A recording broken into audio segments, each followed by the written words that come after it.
Hello IIT aspirants, welcome to Mathbook. मैं आपका teacher Nitin और आज इस वीडियो में हम कवर करेंगे radical axis, radical centre and common chord. तो आइए शुरू करते हैं।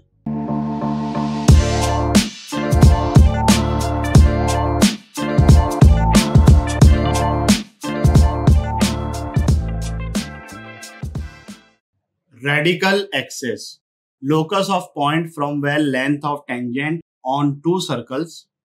ये दो सर्कल्स हैं। ये किसी पॉइंट P, लेट से H, K, क्योंकि इसका लोकस निकालना है हमको, और यहां से मैं इस पॉइंट से इन दोनों पर टेंजेंट्स बना रहा हूं। तो ये लेंथ और ये लेंथ P से लेकर यहां पर पॉइंट ऑफ कांटेक्ट तक, P से लेकर ये दूसरे वाले सर्कल के भी पॉइंट ऑफ कांटेक्ट तक जो लेंथ होगी वो इक्वल होगी। अब P की अलग अलग पोजीशन के लिए ऑब्वियसली लेंथ चेंज होगी, बट जो लेंथ इस सर्कल के लिए होगी वही लेंथ इस सर्कल के लिए होगी। फॉर एग्जांपल P को मैं थोड़ा सा इधर लेके आऊं, लेट्स से, तो यहां से जो लेंथ ऑफ टेंजेंट आएगी वो इसके कंपैरिजन में थोड़ी छोटी होगी, बट अगर मान लो इसकी लेंथ 5 है तो इसकी लेंथ भी 5 है, और अगर मैं P से इस पे टेंजेंट बना रहा हूं उसकी लेंथ 4 है तो इस पे भी कितनी होगी, 4। P का लोकस एक लाइन है और उसकी इक्वेशन है s minus H dash equal to 0। ये जो दोनों सर्कल्स की इक्वेशन है स्टैंडर्ड फॉर्मेट में, उनको सब्ट्रैक्ट करेंगे तो हमें रेडिकल एक्सिस मिल जाएगी। कैसे इसको प्रूव करेंगे देख लेते हैं भाई। ये एक सर्कल की इक्वेशन, ये दूसरे सर्कल की equation. P H, K point से अगर मैं इस पे टेंजेंट बनाऊं तो उस टेंजेंट की लेंथ क्या होगी, ये लिखी हुई है रूट ऑफ S1। इस पे टेंजेंट बनाऊं तो इस पे रूट ऑफ S1 डैश। दोनों तरफ स्क्वायरिंग कर देंगे, H को X से, K को Y से रिप्लेस करेंगे, तो यहां पर क्लियरली देखो S equal to H dash दिख जाएगा। वैसे तो ये सब लंबा चौड़ा प्रोसेस करने की जरूरत भी नहीं थी, हम माइंड ही माइंड में ऑब्जर्व कर लेते कि भाई पहले X को H और Y को K सब्स्टिट्यूट किया to find the length of tangent, फिर H और K को X और Y से रिप्लेस कर दिया क्योंकि वो हम लोकस में करते हैं। तो इवेंचुअली हमारे पास एक्सप्रेशन ये आ जाएगा, provided both the equation of circles are in standard format. नहीं होगी तो कन्वर्ट करेंगे। जैसे ही इनको सब्ट्रैक्ट किया, जो क्वाड्रेटिक वाली टर्म्स है वो कैंसिल आउट हो गई, सिर्फ लीनियर टर्म्स बचेगी। तो लीनियर टर्म्स मतलब स्ट्रेट लाइन। तो रेडिकल एक्सिस क्या है, एक लाइन जिसकी इक्वेशन है s minus H dash equal to 0। Clear. चलिए फिर एक सिंपल सा प्रॉब्लम करिए सॉल्व 3 मिनट के लिए वीडियो को पॉज करके। क्या आंसर आ रहा है भाई, 52x minus 9y plus 155 equal to 0। जिन लोगों का आंसर आ गया सॉल्यूशन को स्किप कर दीजिए। क्या दोनों ही इक्वेशन स्टैंडर्ड फॉर्मेट में है, नहीं है, तो इस एक्सप्रेशन को स्टैंडर्ड फॉर्मेट में कन्वर्ट करने के लिए मैं 3 से डिवाइड करूंगा, और इस एक्सप्रेशन को स्टैंडर्ड फॉर्मेट में कन्वर्ट करने के लिए मैं 2 से डिवाइड करूंगा। अब ये समझो कि यार वो थोड़ी सी जो ना कैलकुलेशन के पॉइंट ऑफ व्यू से बड़ी गंदी सी इक्वेशन दिखेगी, है ना। हमें तो एक्स स्क्वायर और वाई स्क्वायर का कोएफिशिएंट दोनों ही एक्सप्रेशन में सेम बनाना है। तो मैं एक काम करता हूँ स्मार्टली कि इसको 2 से मल्टीप्लाई कर देता हूँ और इसको 3 से मल्टीप्लाई कर देता हूँ। तो जब मैंने इसको 2 से मल्टीप्लाई किया सो आई एम गेटिंग,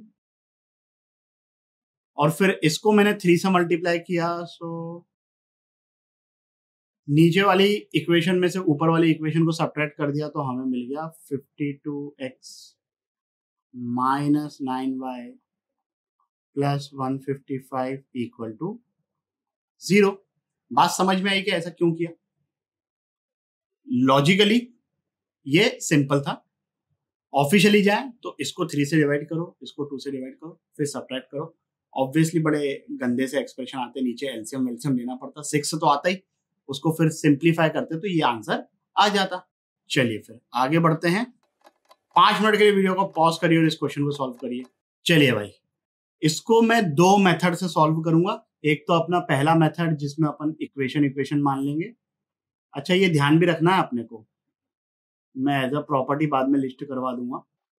तो ये जो सर्कल है S, वो ये S डैश और S डबल डैश इन दोनों के ऑर्थोगोनल है। तो लेट्स से मैंने S की इक्वेशन ये मान ली।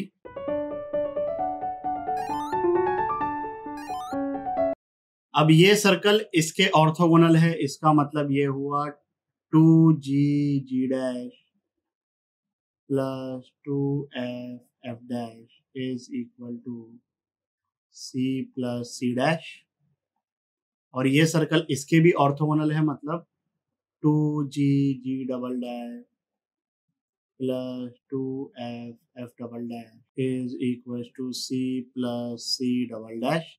इन दोनों को सब्ट्रैक्ट किया, अब s डैश और s डबल डैश, इन दोनों सर्कल्स की अगर मैं रेडिकल एक्सिस की इक्वेशन लिखूं तो वो क्या आएगी, s dash minus s double dash equal to 0, which will give me, now with the help of this expression you can clearly see that this equation is satisfied by the point minus g comma minus f. minus g comma minus f is the center of s, तो वही तो prove करना था कि s का जो centre है वो s डैश और s डबल डैश के रेडिकल एक्सिस पे लाई करता है। ये हो गया एक मेथड। दूसरा मेथड बहुत ही इंटरेस्टिंग, ज्योमेट्री से करेंगे, बिना कुछ लिखे हो जाएगा सॉल्व। बस ये फोटो बनाना पड़ेगा ऑब्वियसली, वो मैंने बना के रखा है। तो ये व्हाइट वाला सर्कल लेट से एच डैश इक्वल टू 0 है, ये S double dash equal to 0, ये अपना एस। अब ये जो एस है वो व्हाइट वाले को और येलो वाले को ऑर्थोगोनली कट कर रहा है। इसका मतलब व्हाइट वाले सर्कल की टेंजेंट पिंक वाले सर्कल की नॉर्मल हो गई, मतलब पिंक वाले सर्कल के सेंटर से पास करेगी। तो ये जो लेंथ है पी ए, ये हो गई रेडियस। उसी तरीके से पी बी, वो भी रेडियस। ये जो येलो वाला सर्कल है उसको भी तो ये पिंक वाला सर्कल ऑर्थोगोनली कट कर रहा है, तो येलो वाले सर्कल की टेंजेंट भी पिंक वाले सर्कल की नॉर्मल हो गई, मतलब वो भी पास कर रही है पी से ये। तो पीसी की लेंथ भी हो गई आर, पीडी की लेंथ भी हो गई आर। अब पी एक ऐसा पॉइंट है जहां से मैंने व्हाइट वाले सर्कल पर टेंजेंट बनाई और येलो वाले सर्कल पर टेंजेंट बनाई, तो वो इक्वल लेंथ की है। ये किसकी डेफिनेशन है, रेडिकल एक्सिस की डेफिनेशन। इसका मतलब पी कहां पे लाई करता है, रेडिकल एक्सिस पर, और पी क्या है, सेंटर है, क्योंकि पी से इन चारों पॉइंट्स की दूरी बराबर है। हो गया ना प्रूफ। चलिए भाई आगे बढ़ते हैं फिर। पोजीशन ऑफ रेडिकल एक्सिस बहुत ज्यादा इंपॉर्टेंट नहीं है, बट ठीक है, अगर समझ लेते हैं तो इंटरेस्टिंग है। कुछ इंपॉर्टेंट चीजें आएगी इसमें जिसके बारे में हम बात करेंगे, उस पर प्रॉब्लम भी करेंगे। तो अगर दो सर्कल इस तरीके से हैं तो ये रेडिकल एक्सिस इन दोनों के बीच में क्लोजर टू स्मॉलर सर्कल वो प्रूव कर सकते हो, क्योंकि लेंथ ऑफ टेंजेंट तो बराबर बनेगी रेडिकल एक्सिस से, है ना, और इसकी रेडियस छोटी है, तो वो पाइथागोरस थ्योरम लगाएंगे तो वहां से इजीली दिख जाता है कि भाई ये जो है वो closer to the smaller circle होगी, which is not very important as far as problem solving is concern. अगर दोनों सर्कल्स एक दूसरे को टच करते हैं तो टच करने में इंटरनली भी टच कर सकते हैं, एक्सटर्नली भी टच कर सकते हैं। अगर एक्सटर्नली टच करते हैं तब तो 3 टेंजेंट्स बनती है, 2 डायरेक्ट और एक ही ट्रांसवर्स। ये जो ट्रांसफर टेंजेंट है ना वो रेडिकल एक्सिस भी होगी, और जब सर्कल इंटरनली टच करते हैं तब तो एक ही टेंजेंट होती है, वही टेंजेंट है और वही रेडिकल एक्सिस भी है। अगर एक सर्कल दूसरे सर्कल के अंदर लाई करता है, नॉन कोसेंट्रिक, तो रेडिकल एक्सिस बाहर लाई करेगी इन दोनों के। अगर दोनों ये सर्कल कोसेंट्रिक हो गए तब तो रेडिकल एक्सिस एग्जिस्ट ही नहीं करेगी, क्योंकि तुम दोनों को जब सब्ट्रैक्ट करोगे, अगर वो अलग अलग रेडियस के हैं सर्कल्स और सेंटर सेम है, तो X square Y square X Y ये सब टर्म्स कट जाएगी, सिर्फ कांस्टेंट टर्म बचेगा। अब कांस्टेंट टर्म अगर अलग अलग है, क्योंकि रेडियस अलग अलग है ना भाई, जी और एफ तो सेम हो जाएंगे उसके लिए, तो सिर्फ कांस्टेंट टर्म बचेगा। अब अगर वो अलग अलग हुए तो उन दोनों का डिफरेंस इक्वल टू 0 कैसे हो सकता है। सो इसलिए radical axis does not exist. इसको ऐसा भी बोलते हैं कि radical axis is at infinity. तो ये भी बोल सकते हो वैसे कि इंफिनिटी से अगर मैं इस सर्कल पर टेंजेंट बनाऊं तो उसकी लेंथ इनफाइनाइट, इस वाले सर्कल पे टेंजेंट बनाओ तो उसकी भी लेंथ इनफाइनाइट है ना, मतलब but precisely radical axis does not exist जब सर्कल्स इंटरसेक्ट करते हैं। Now this is pretty interesting. तो ये जो चीज है ना, ये रेडिकल एक्सिस है, यही कॉमन कॉर्ड भी है। कॉमन कॉर्ड पे हम बहुत इंटरेस्टिंग क्वेश्चंस देखेंगे इसी लेक्चर में, बट एंड में यहां पर किसी को ये डाउट डेफिनेटली आ सकता है या पहले आया होगा कि यार ये जो पोर्शन है दोनों सर्कल के अंदर, वहां से तो टेंजेंट बन नहीं रही है, और जब टेंजेंट ही नहीं बन रही है तो आप उसकी लेंथ को इक्वल कैसे कर रहे हो, और जब लेंथ इक्वल ही नहीं है, सेंस ही नहीं बनता उसका, तो आप उसको रेडिकल एक्सिस बोल कैसे रहे हो। ठीक है भाई, तो ये जो पॉइंट्स है ना, ये वाले अंदर वाले, ये रेडिकल एक्सिस में इंक्लूड नहीं होते हैं, बट ये सब तो होते हैं जो भी बाहर है सर्कल के या सर्कल के ऊपर। ये पॉइंट ऑफ इंटरसेक्शन भी आ गया रेडिकल एक्सिस में, क्योंकि यहां से इस सर्कल पे भी लेंथ ऑफ टेंजेंट 0, इस सर्कल पे भी लेंथ ऑफ टेंजेंट 0। तो ये जो पॉइंट्स है ना बाकी वाले, ये बीच वाले पॉइंट्स को छोड़कर, वो तो रेडिकल एक्सिस हैं। तो इक्वेशन की जहां तक बात करें, अगर एक लाइन मैंने, और लेट्स से इसकी इक्वेशन है 2x = y, तो अगर मैंने बीच के पॉइंट्स को गायब भी कर दिए, इंक्लूड नहीं भी किए, तो इक्वेशन तो यही रहेगी ना। इक्वेशन क्यों चेंज होगी, बात समझ रहे हो? तो इसकी इक्वेशन तो वही रहेगी, s - h' = 0। Properties of radical axis. Radical axis is perpendicular to the line joining the center of the two circles, obviously. Radical axis bisects the common tangent, obviously, क्योंकि radical axis से तो length of tangent बराबर आती है, तो bisect ही कर रही है उनको, common tangents को। ये चीज हमने ऑलरेडी प्रूव कर दी है कि अगर एक सर्कल s = 0, h' और h" के ऑर्थोगोनल है, तो s का सेंटर इन दोनों सर्कल्स की रेडिकल एक्सिस पे लाई करेगा। सिंपल सी प्रॉपर्टीज है, बिल्कुल इजीली ध्यान भी रहेगी। Radical centre, if 3 circles are such that no two radical axes obtained by taking 2 circles at a time are parallel, then all the 3 radical axes will be concurrent। पहले तो ये जो लिखा हुआ है ना कि no two radical axes, उसको समझते हैं। जैसे भाई ये 3 सर्कल्स हैं, अब इसकी जो रेडिकल एक्सिस होगी इन दोनों की, वो समवेयर हियर, और इन दोनों की जो रेडिकल एक्सिस होगी वो समवेयर हियर। अगर डेटा इस तरीके से लिया जाए कि तीनों के तीनों सेंटर्स जो हैं वो कोलिनियर आ जाएं, तब तो ये रेडिकल एक्सिस पैरेलल हो जाएगी। उसके बारे में बात नहीं कर रहे हैं हम, किसके बारे में बात कर रहे हैं, ये इस टाइप के 3 सर्कल्स की। तो इस तरीके से अगर 3 सर्कल्स हों, this point is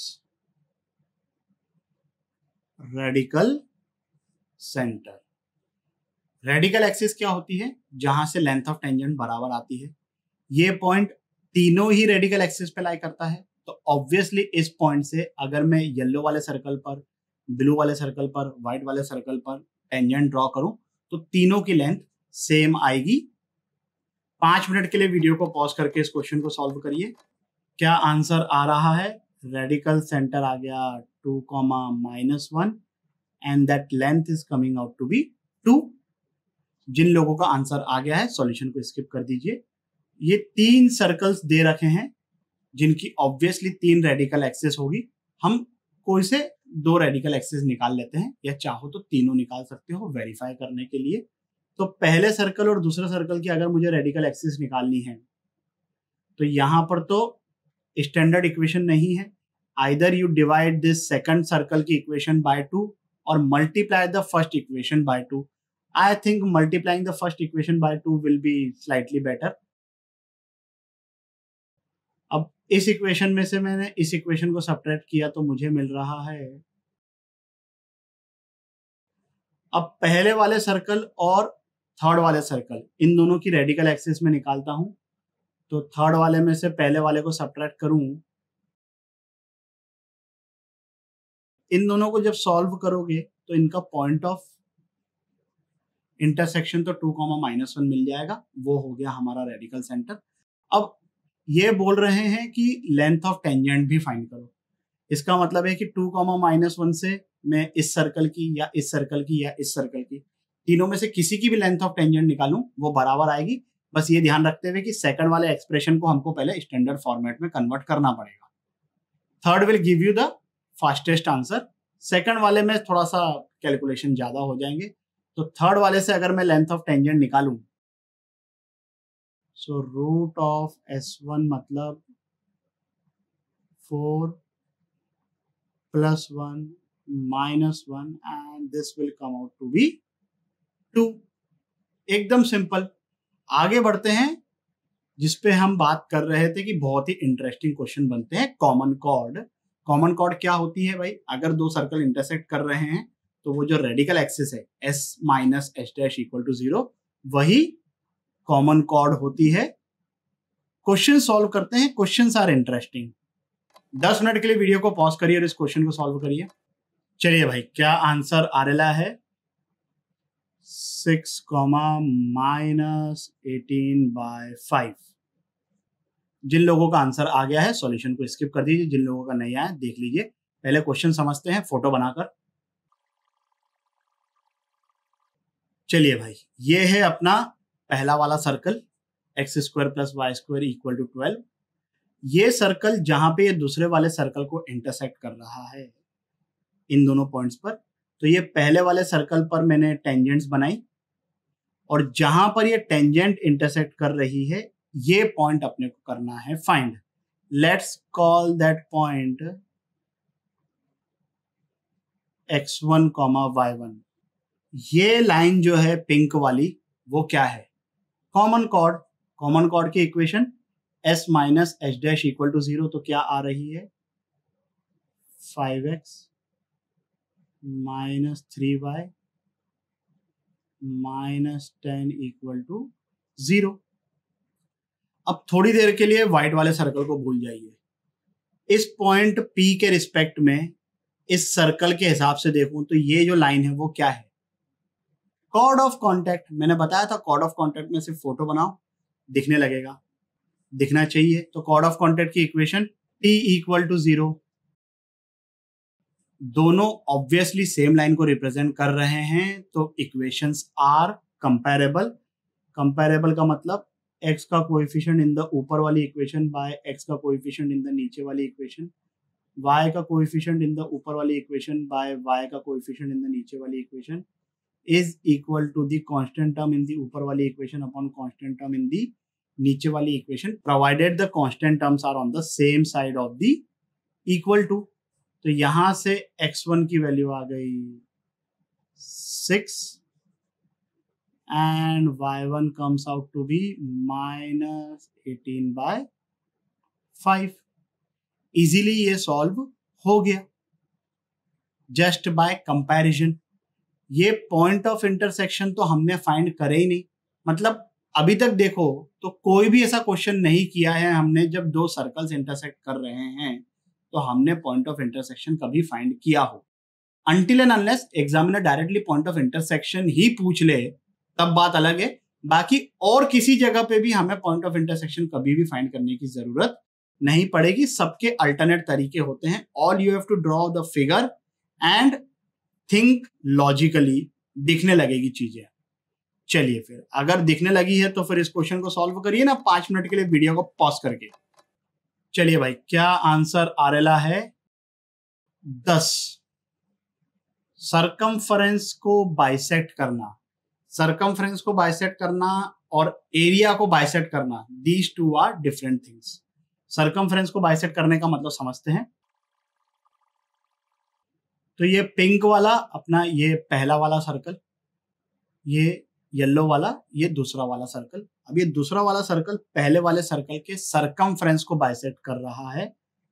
ये जो आर्क की लेंथ है, ये ए बी यहां से और ये ए बी यहां से, ये दोनों इक्वल लेंथ है।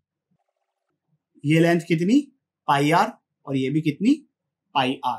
ये होता है सरकमफ्रेंस बाइसेक्ट करने का मतलब। अब इसको इंप्लीमेंट कैसे करेंगे भाई? अगर ये सरकमफ्रेंस बाइसेक्ट हो रहा है, इसका मतलब ए बी क्या हुई? पिंक वाले सर्कल की डायमीटर हो गई। मतलब ए बी जो है वो पिंक वाले सर्कल के सेंटर से पास करेगी। ये जो लाइन ए बी है वो इन दोनों सर्कल के पॉइंट ऑफ व्यू से क्या है?